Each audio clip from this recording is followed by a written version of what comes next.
जिल्ह्याला पुराचा मोठा फटका. भीमा आणि सीना नद्यांना पूर.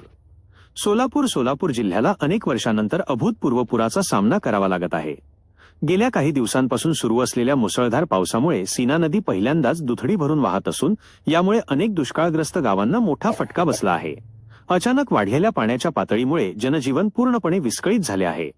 महामार्गावर वाहतूक ठप्प.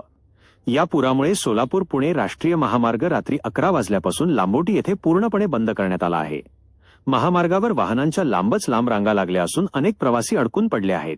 पाण्याची पातळी लक्षणीय वाढल्यामुळे अनेक गावे पाण्याखाली गेली आहेत. यात उत्तर सोलापूर, दक्षिण सोलापूर, मोहोळ, माढा आणि नरखेड डिकसळ या भागांतील गावांचा समावेश आहे. रेल्वे वाहतुकीवर परिणाम.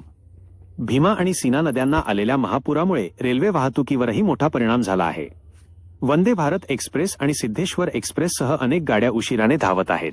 तसेच विजापूरहून येणाऱ्या अनेक गाड्या होडगी स्टेशनवरच थांबवून ठेवण्यात आल्या आहेत, कारण त्यांना पुढे जाण्यासाठी सिग्नल मिळत नाहीये. चुकीच्या व्यवस्थापनाची चौकशी करण्याची मागणी.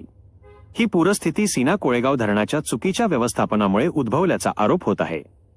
शिवसेना नेते शिवाजीराव सावंत यांनी पाणी सोडण्यास उशीर करणाऱ्या अधिकाऱ्यांची सखोल चौकशी करण्याची मागणी केली आहे. सावंत यांचे वाकव हे गाव पूर्णपणे पाण्याखाली गेले आहे. जिल्हा प्रशासनाकडून सध्या बचाव कार्य सुरू आहे, पण या पुरामुळे नागरिकांचे मोठ्या प्रमाणात नुकसान झाले आहे.